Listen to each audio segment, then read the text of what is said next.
Romanos 8, 28 diz assim: sabemos que todas as coisas cooperam para o bem daqueles que amam a Deus, daqueles que são chamados segundo o seu propósito. Agora, em voz alta, você vai ler na sua versão, e não interessa se ela é diferente da minha. No 3, tá bom? 1, 2, 3. Sabemos que todas as coisas cooperam para o bem daqueles que amam a Deus, daqueles que são chamados segundo o seu propósito. Louvado seja Deus. Oremos.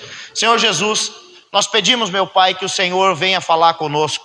Ministra os nossos corações nessa noite através da Tua santíssima palavra. Nós estamos aqui, meu Deus, diante da Tua palavra que é inerrante, palavra essa que é fiel.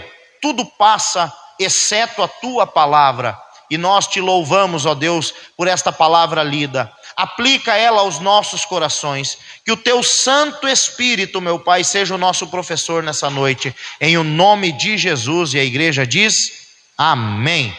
Queridos irmãos, tudo coopera para o bem daqueles que amam a Deus. É isso que o apóstolo Paulo está escrevendo aqui. Poderíamos resumir o capítulo de número 8 de Romanos com este versículo. É muito legal nós olharmos e vemos o paralelo que o apóstolo Paulo faz no capítulo 7, principalmente nos últimos versículos, é onde ele vai dizer que o bem que eu quero, esse eu não faço, mas o mal que eu quero, esse eu faço com prazer. Miserável homem que eu sou, quem me livrará o corpo desta morte? E aí ele termina dizendo: graças a Deus por Jesus Cristo nosso Senhor.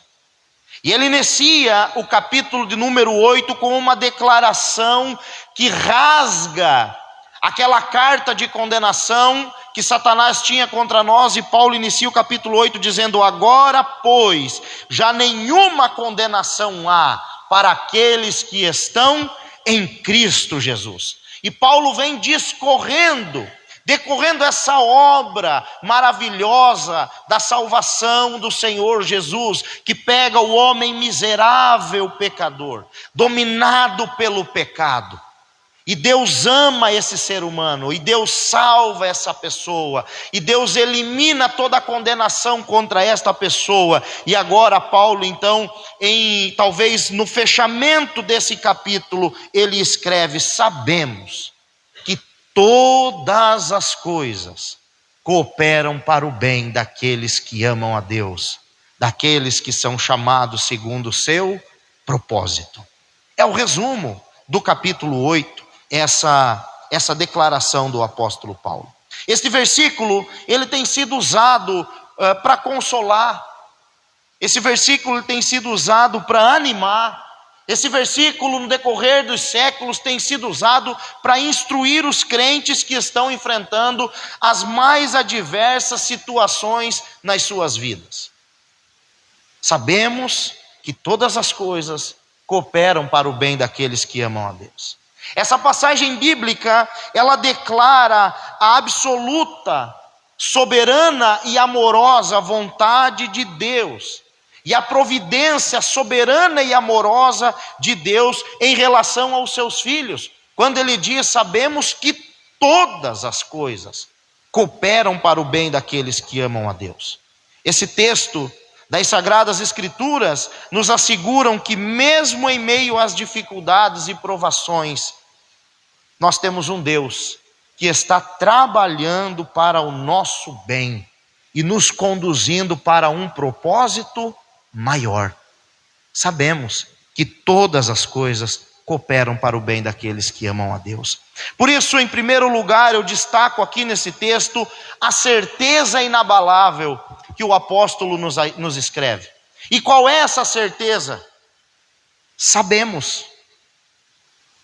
Paulo começa dizendo que nós sabemos. Ele não utiliza uma linguagem hipotética, mas ele usa a linguagem da certeza experimental. Sabemos.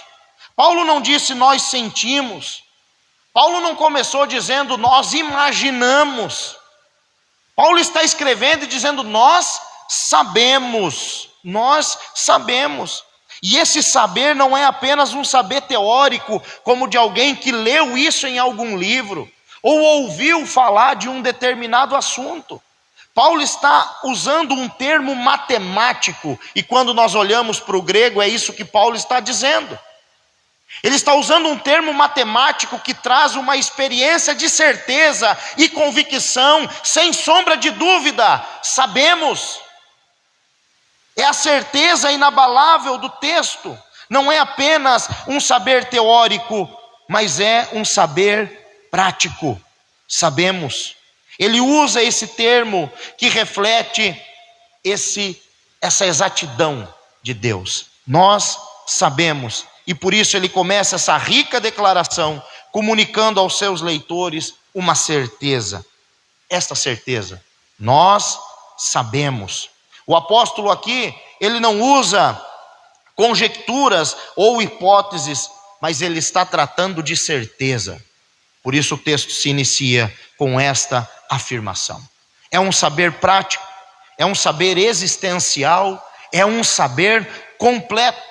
É o mesmo saber e a mesma certeza que ele apresenta a sua fé lá em 2 Timóteo capítulo 1, versículo 12, quando ele diz: eu sei em quem eu tenho crido e estou certo que é poderoso para guardar o meu depósito até o dia final. Paulo inicia esse texto com uma certeza inabalável. Sabemos, eu sei em quem eu tenho crido. Diante das grandes tempestades da vida que enfrentamos, meus irmãos, surgem, e elas surgem de uma maneira inesperada, nós precisamos dessa certeza. É muito importante termos essa certeza, uma certeza inabalável, e essa certeza do sabemos que tudo está no controle de Deus, é como uma âncora segura e firme para a nossa alma. Nós podemos enfrentar o mar revolto da vida, mas sabemos que todas as coisas cooperam para o bem daqueles que amam a Deus. Eu posso enfrentar uma crise financeira, mas eu sei que todas as coisas cooperam para o bem daqueles que amam a Deus. Eu posso enfrentar uma crise no meu casamento, mas eu sei que todas as coisas cooperam para o bem daqueles que amam a Deus. Diante de tantas notícias ruins, diante de tantas tragédias anunciadas, a palavra do Senhor nos revela uma verdade avassaladora, que nos conforta e que nos consola. Qual é essa verdade? Deus está no controle de todas as coisas. O que é que você está vivendo? Deus está no controle de todas as coisas. Por isso Paulo diz que nós sabemos. Mas também, em segundo lugar, não é porque sabemos que significa que entendemos, porque é isso que confunde. Nós sabemos o Deus a qual servimos, nós sabemos que todas as coisas cooperam para o bem daqueles que amam a Deus, mas muitas vezes nós não estamos entendendo nada do porquê essas coisas estão acontecendo. E é fato que muitas vezes Deus vai nos privar dos detalhes. Nós não somos capazes de lidar com todos os detalhes. Nós não temos essa capacidade, essa maturidade para lidar com todos os detalhes. É muito provável, se soubéssemos tudo o que teríamos que enfrentar para chegar onde chegamos, nós teríamos desistido no meio do caminho. Não é, minha irmã? Se você soubesse, se você imaginasse a peça que você casou naquele dia, se você soubesse todos os detalhes desse homem que Deus deu para você, quem sabe você não teria casado com ele. Não é isso também, meu irmão? Se você conhecesse, soubesse todos os detalhes dessa costela que Deus colocou do seu lado, quem sabe você não estaria com ela. Quando nós não somos capazes de lidar com muitos detalhes, nós não enxergamos no escuro, nós não vemos na curva, mas Deus, Ele sabe de todas as coisas. Por isso Deus, Ele não revela os seus detalhes. Se você soubesse tudo que você teria que enfrentar para ser quem você é, ou para ter o que você tem, quem sabe você também teria desistido no meio da caminhada. Sabemos, mas muitas vezes não entendemos. Nós sabemos quem Ele é, nós sabemos o que Ele pode fazer, mas não compreendemos com clareza. E é por esse motivo que muitas vezes não entendemos, mas continuamos avançando. Não entendemos, mas confiamos naquele a quem nós servimos, porque nós não precisamos andar por vista, mas sim por fé. Como está escrito em 2 Coríntios 5:7, porque andamos por fé e não pelo que vemos. Por isso nós somos orientados nas Escrituras a em tudo dar graças. E o apóstolo Paulo escreve lá em 1 Tessalonicenses 5, versículo 18. Em tudo deem graças, porque essa é a vontade de Deus para vocês em Cristo Jesus. Preste atenção, que nós devemos dar graça em tudo e não por tudo. E há uma diferença aqui no texto. Dar graças por tudo roubaria de nós o sofrimento, o choro, a lágrima. Dar graças por tudo aplainaria todos os sentimentos.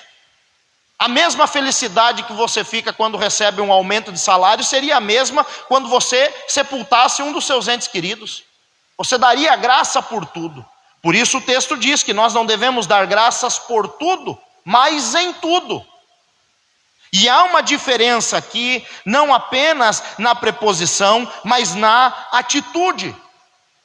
Quando eu dou graças em tudo, eu estou dizendo: Senhor, mesmo sem entender o porquê disso, mesmo sem compreender com clareza o porquê que esse mal me atingiu, o porquê eu estou vivendo essa situação difícil, eu agradeço, porque eu sei que todas as coisas cooperam para o bem daqueles que amam a Deus. E eu te amo. Eu contei aqui, mas vou repetir. Certa feita, um missionário muito apaixonado por almas decidiu ser missionário numa tribo indígena canibal. E foi ele e um amigo foram evangelizar essa tribo. E chegando lá, o pior aconteceu. Foram capturados, o amigo foi morto e devorado por aqueles canibais. E ele estava na fila, ele era o próximo. E no dia da sua execução, ele amarrado a um poste de madeira, o cacique saiu de dentro da oca, deu ordem ao cozinheiro, que veio amolando uma faca de pedra. Chegou na panturrilha daquele jovem, apalpou bem a panturrilha dele e cortou um bife. Veio com aquele pedaço de carne na mão e deu para o cacique. O cacique pegou aquele bife de panturrilha, colocou na boca, mordeu e começou a mastigar. E joga para um lado e joga para o outro e não consegue engolir, cospe no chão e fala naquela língua deles que aquele jovem estava amaldiçoado, que ele estava podre e que se ele não libertassem ele iria contaminar e amaldiçoar toda a tribo. E aquele jovem missionário então é liberto.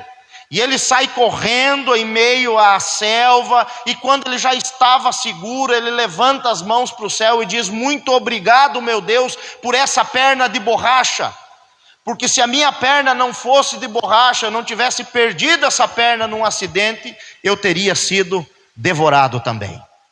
Eu não sei se esse jovem agradeceu quando ele sofreu o acidente e teve a perna amputada, mas todas as coisas cooperam para o bem daqueles que amam a Deus. Em tudo nós somos estimulados a dar graça. Mesmo sem entender, nós confiamos.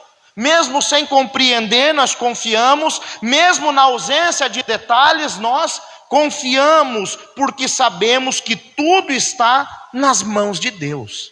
E se está nas mãos de Deus, vai acontecer o melhor para os seus filhos.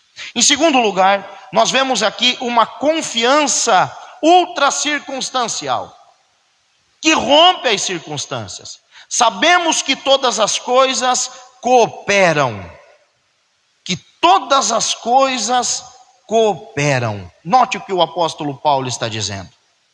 Paulo inicia essa passagem com uma certeza inabalável, quando ele diz que nós sabemos. E o que é que nós sabemos? Que todas as coisas cooperam. Uma certeza que ultrapassa as circunstâncias. Deveríamos ser assim. Quando enfrentássemos situações difíceis, deveríamos ter essa certeza, dizendo: poxa vida, o mesmo Deus que esteve comigo na bonança é o mesmo Deus que está agora na tempestade. Mas infelizmente esse não é o comportamento da maioria. E para o que parece é que para muitos Deus só é o Deus da bonança, e não é o mesmo que vem caminhando sobre a tempestade. Todas as coisas cooperam, e essa certeza nos direciona a uma confiança que não depende mais das circunstâncias. Note que o mundo prega uma falsa paz, e a paz que o mundo prega, ela depende de um determinado número de circunstâncias que venham dar certo. Mas Jesus diz que não é assim. Que mesmo em um mundo que nós venhamos enfrentar tribulações, nós podemos ter paz. Nós podemos ter paz. Essa certeza direciona a nossa vida. E como é bom viver, meus queridos, coisas boas na vida. É maravilhoso. Como é maravilhoso realizar sonhos. Você lembra dos sonhos que você já realizou na sua vida? Começa a lembrar aí. Você lembra de quando você pegou o diploma lá na faculdade? Ou quando você entrou na faculdade, que o seu sonho era cursar esse curso. Depois parecia impossível, que nunca ia chegar ao final. Mas de repente você estava lá com o canudo na mão. E você que tinha o sonho de fazer habilitação. Nós sabemos como é que foi difícil, né, meu amor? Alegria de quando pegou a carteira, a CNH na mão. Você lembra de quando você entrou na loja lá para comprar o seu carro, pegar o seu carro novo, o cheirinho do carro, você abrindo as portas, Que coisa maravilhosa. Ou quando você colocou o pé dentro da sua própria casa, sua casa própria, agora eu não pago mais aluguel, eu não moro mais de favor, eu tenho um teto sobre a minha cabeça, a qual eu posso chamar de lar. Você lembra? Isso é maravilhoso. Só que o texto não está falando apenas de coisas boas, porque nós atribuímos e devemos atribuir essas realizações a Deus, mas o texto diz que todas as coisas, e não apenas algumas coisas, e não apenas as melhores coisas, mas que todas as coisas cooperam para o bem daqueles que amam a Deus. Todas as coisas. Oh, meus irmãos, por que é que Paulo está dizendo isso? Paulo não está dizendo que tudo que acontece com você são coisas boas, porque também acontecem coisas ruins com crente, sim ou não? Crente fica doente, crente fica desempregado, crente bate o carro, crente fica endividado, crente tem dor de dente, né? Crente sepulta seus mortos. Coisas ruins acontecem. Coisas ruins acontecem. E é no mínimo uma ignorância de alguns acreditarem que coisas ruins não podem acontecer com aqueles que servem a Deus. Quem está escrevendo esse texto para nós sofreu naufrágios, sofreu açoites, sofreu prisões. E esse homem que sofreu tantas coisas diz que todas elas, inclusive as ruins, cooperam para o bem daqueles que amam a Deus. O próprio apóstolo Paulo, em 2 Coríntios 1, versículo 8, escreveu assim: porque não queremos, irmãos, que vocês fiquem sem saber que tipo de tribulação nos sobreveio na província da Ásia. Foi algo acima das nossas forças, a ponto de perdermos a esperança até da própria vida. Sabe o que Paulo disse? Às vezes tem um provérbio popular, né? Dizendo que não vem luta na nossa vida maior do que a gente possa suportar. E Paulo está dizendo: veio.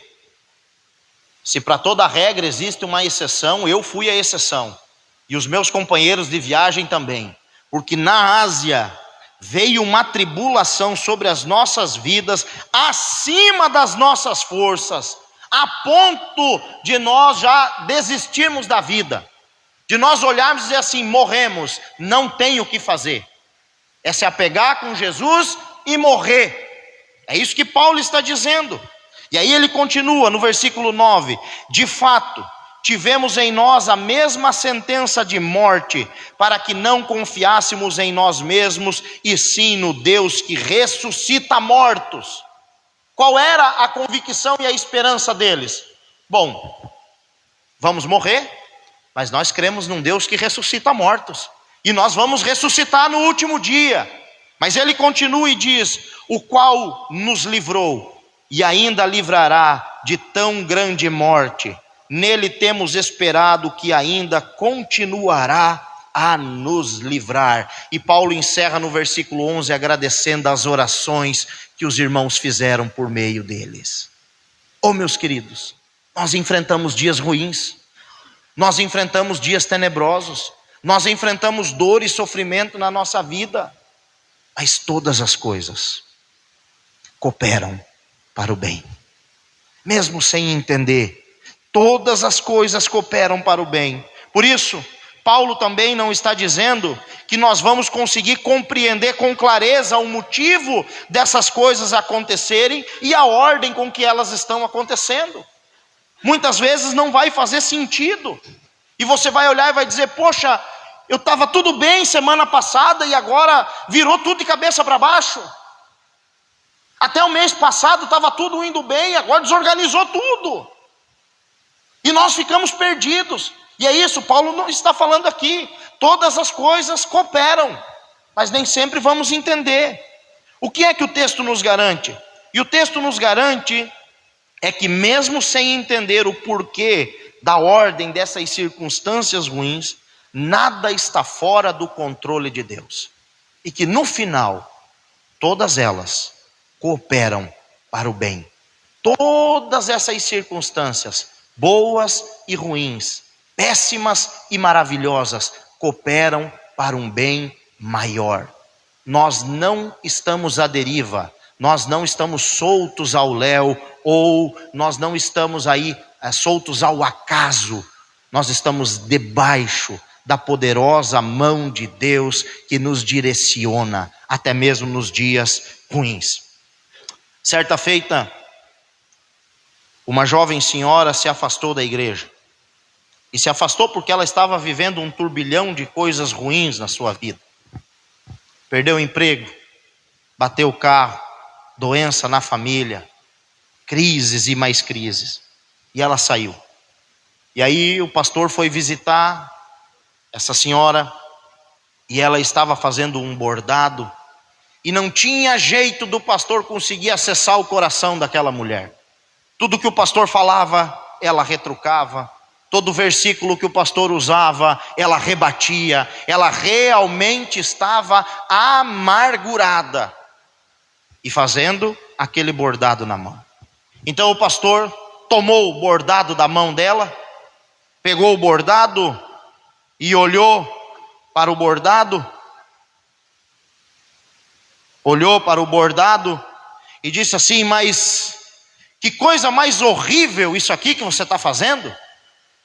Uma pessoa tão inteligente, tão estudada, eu pensei que você fosse alguém mais capaz de fazer. Você não tem talento nenhum para isso aqui, minha irmã. E a mulher então tomou o bordado da mão do pastor e falou: pastor, é que o senhor está olhando do lado avesso.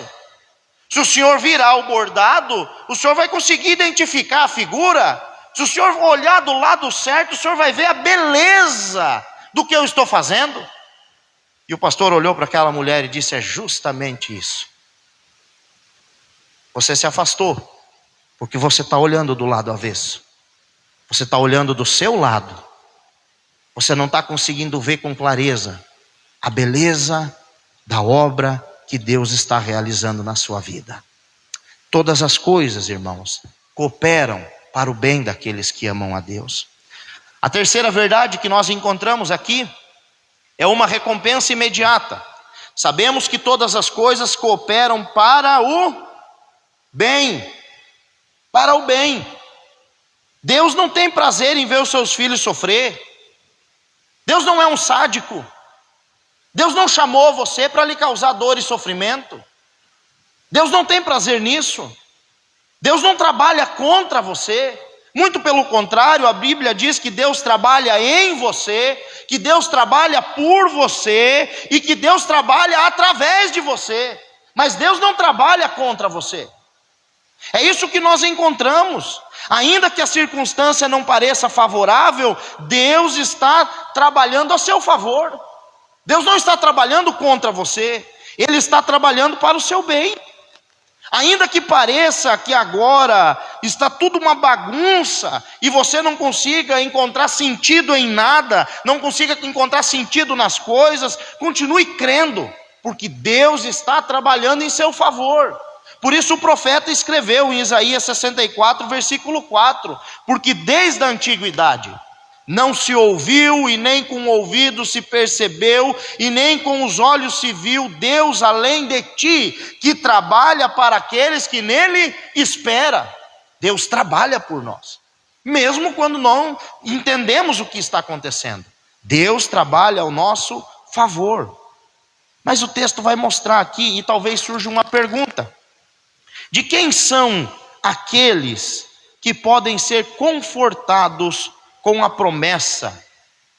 Quem são aqueles que podem ser confortados com a promessa de que todas as coisas contribuem para o seu bem?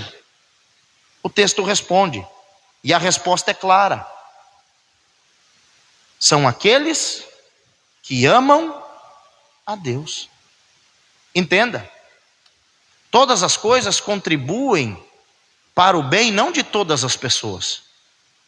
Todas as coisas contribuem para o bem daqueles que amam a Deus. Todas as coisas estão debaixo do controle de Deus, porque Deus é soberano e governa sobre tudo e sobre todos. Mas todas as coisas só contribuem para o bem daqueles que amam a Deus. Existe um grupo. E essa declaração, meus queridos, restringe a aplicação desse maravilhoso conforto.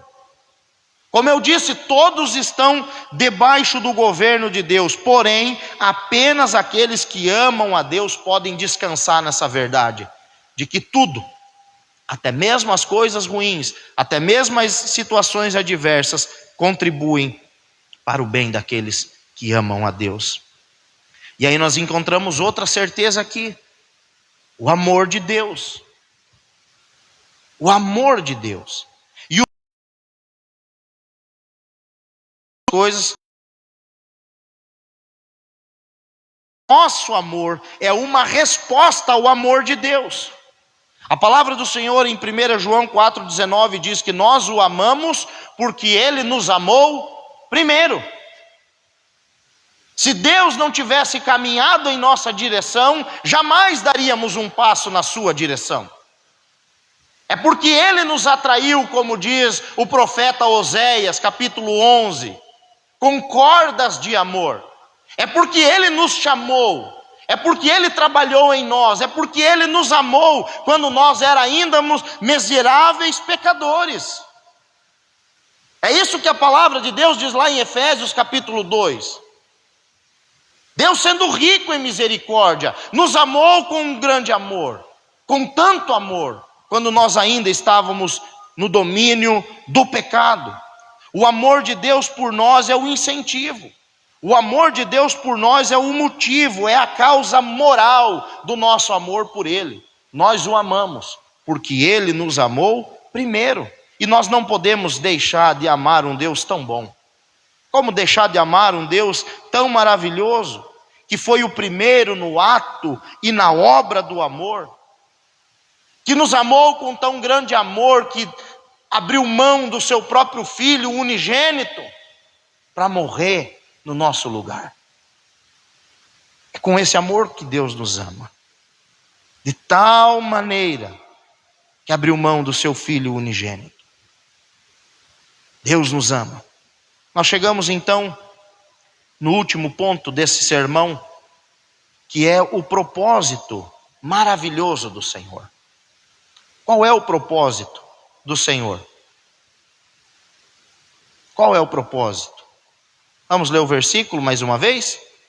Sabemos que todas as coisas cooperam para o bem daqueles que amam a Deus, daqueles que são chamados segundo o seu propósito.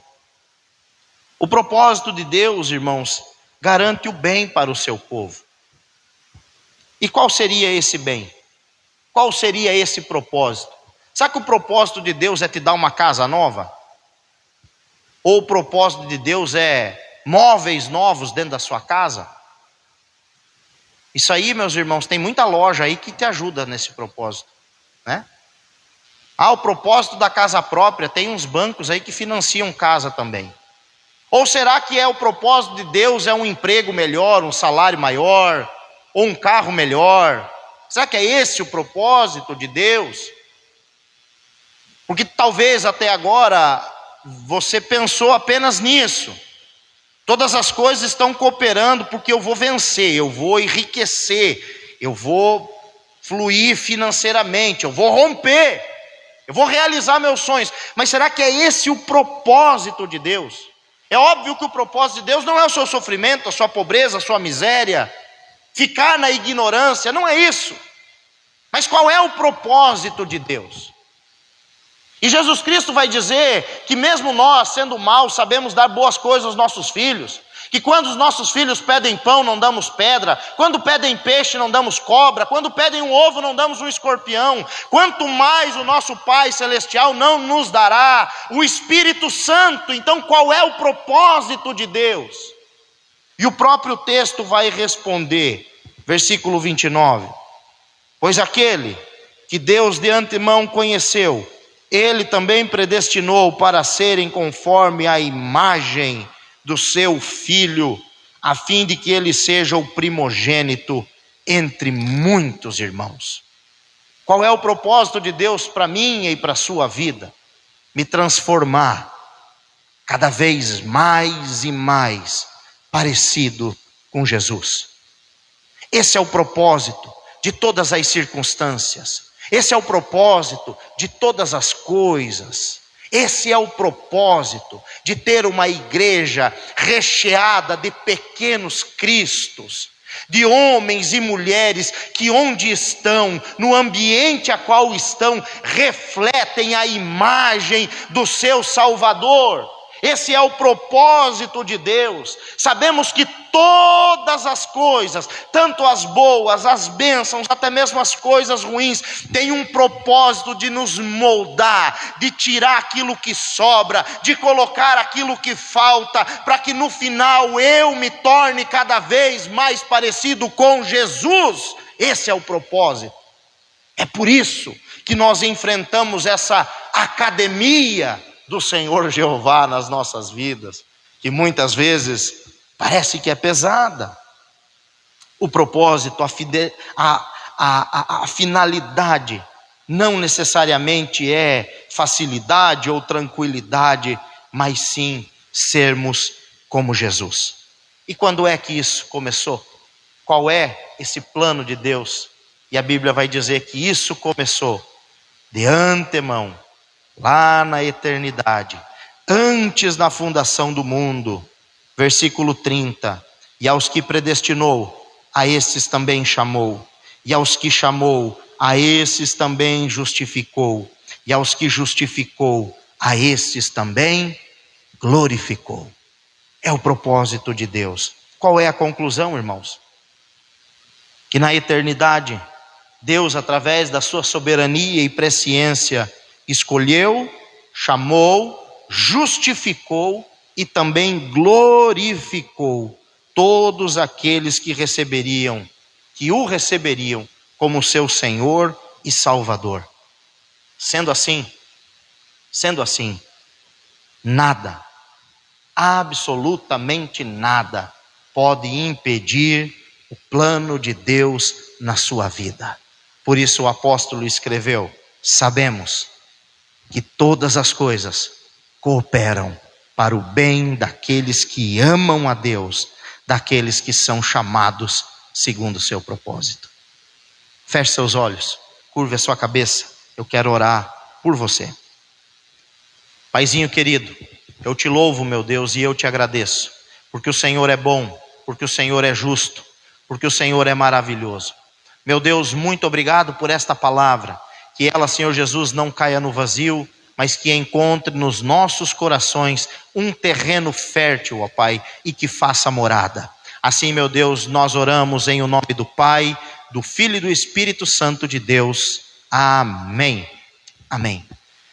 Meu querido irmão, minha querida irmã, eu quero que você saiba de uma coisa, que independentemente daquilo que você esteja enfrentando, o nosso Deus, o Deus a qual você serve, Ele trabalha com propósito. Deus não está preso às circunstâncias. Independentemente de qual seja a circunstância, o propósito de Deus vai se cumprir.